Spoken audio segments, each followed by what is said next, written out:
ఈరోజు మనం చెప్పుకునే కథ వాన మన మంచికే. ఆ రోజు ఉదయం నుంచే వర్షం కురుస్తోంది. విశ్వ ఇంకా నిద్రలేవలేదు. విశ్వ, తెల్లవారింది, త్వరగా లే, స్కూల్కి ఆలస్యమవుతుంది. పైగా వర్షం ఎక్కువవుతోంది అంటూ పిలిచింది లక్ష్మి. ఒక 10 నిమిషాలు ఆగి లేస్తానమ్మా అంటూ బద్ధకంగా జవాబిచ్చాడు. విశ్వ, పడుకుంటే ఎలా? లేచి త్వరగా తయారవ్వు. నాన్న, నిన్ను స్కూల్ దగ్గర దింపి ఆఫీస్కి వెళ్ళాలి కదా. మళ్ళీ అందామే. కాసేపటికి చిరాకు పడుతూ నిద్రలేచాడా అబ్బాయి. గబగబా తయారై వచ్చేటప్పటికి లక్ష్మి ఇడ్లీ ప్లేటు అందించింది. విశ్వ అవి తింటూ, ఎంచక్కా ఎండాకాలమే హాయ్ కదమ్మా, వానల వల్ల రోడ్ల నిండా నీళ్లు, బురద, డ్రెస్, షూ అన్నీ తడిసిపోతాయి అన్నాడు. ఆ మాటలకు చిన్నగా నవ్వి, వానాకాలం ఎంత ముఖ్యమైందో, ఎంత అందమైందో నీకు తెలియదు. వాన వచ్చే ముందు గాలి మోసుకొచ్చే మట్టివాసన ఎంత బాగుంటుందో. మబ్బుపట్టిన ఆకాశం, గాలికి ఊగే చెట్లు, ఆకాశంలో మెరుపులు, ఉరుములు, వాన తగ్గాక ఆకాశంలో ఏర్పడే హరివిల్లు. నా చిన్నప్పుడైతే వాననీటిలో కాగితపు పడవలు వదులుతూ ఆడుకునేవాళ్లం. అసలు వర్షం లేకపోతే మనకు తినడానికి ఆహారం ఎలా పండుతుంది అని వివరించింది లక్ష్మి. అంతలోనే వాళ్ల నాన్న రావడంతో, విశ్వా, మిగతా సంగతులు సాయంత్రం చెబుతాలే, ఇక బయలుదేరు అందామే. అది 4వ తరగతి గది. కొంతమంది పిల్లలు ఆలస్యంగా వచ్చారు. టీచర్, ఈ వానవల్లే రావడం ఆలస్యమైంది, చిరాగ్గా అన్నాడు కశ్యప్.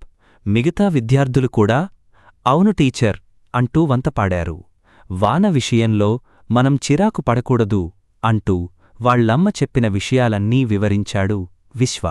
అది విని పిల్లలంతా భలే భలే, టీచర్ మీరు కూడా వాన గురించి చెప్పండి అని అడిగారు. సరే, వానాకాలం మనకు చాలా ప్రధానమైంది. ఎందుకంటే వానల వల్లే మనకు నీళ్లు లభిస్తున్నాయి. నీరు అన్ని ప్రాణులకు అవసరమని మీకు తెలుసుకదా. తాగడానికే కాదు, వాన నీటివల్లే నదులు, చెరువులు, కాలువలు నిండి మన అవసరాలకు ఉపయోగపడుతున్నాయి. మరో ముఖ్యమైన సంగతి, పంటలు పండాలంటే వానలు సకాలంలో కురవాలి. అందుకే రైతులు దానికోసం ఆశగా ఎదురుచూస్తుంటారు. వానలు బాగా కురిస్తేనే పంటలు బాగా పండుతాయి. అప్పుడే మనకు ఆహార కొరత ఉండదు అని చెప్పారు టీచర్. ఒక్కోసారి పెద్ద వానలు కురిసి పంటలన్నీ మునిగిపోతుంటాయి కదా టీచర్ అన్నాడు సమీర్. అవును, ప్రకృతి విపత్తులు వచ్చినప్పుడు అలాగే జరుగుతుంది అన్నారు టీచర్. అంతలోనే గంట మోగడంతో టీచర్ వెళ్ళిపోయారు. కాసేపటికి సోషల్ టీచర్ వచ్చారు. పిల్లలంతా, టీచర్ మీరు కూడా వర్షానికి సంబంధించిన విషయాలు చెప్పరా అని అడిగారు. దాంతో ఆమె, మన దేశంలో అత్యధిక వర్షపాతం ఎక్కడ నమోదవుతుందో చెప్పగలరా అని అడిగారు.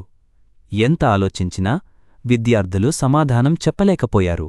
అప్పుడు సరే, నేనే చెబుతాలే అంటూ మేఘాలయ రాజధాని షిల్లాంగ్ దగ్గరలో ఉన్న మాసిన్రామ్. గతంలో ఈ రికార్డు చిరపుంజికి ఉండేది. 2 కూడా మేఘాలయలోనే ఉండడం విశేషం అని వివరించారు టీచర్. అలా ఆ రోజు తరగతులన్నీ వాన విషయాలతోనే గడిచాయి.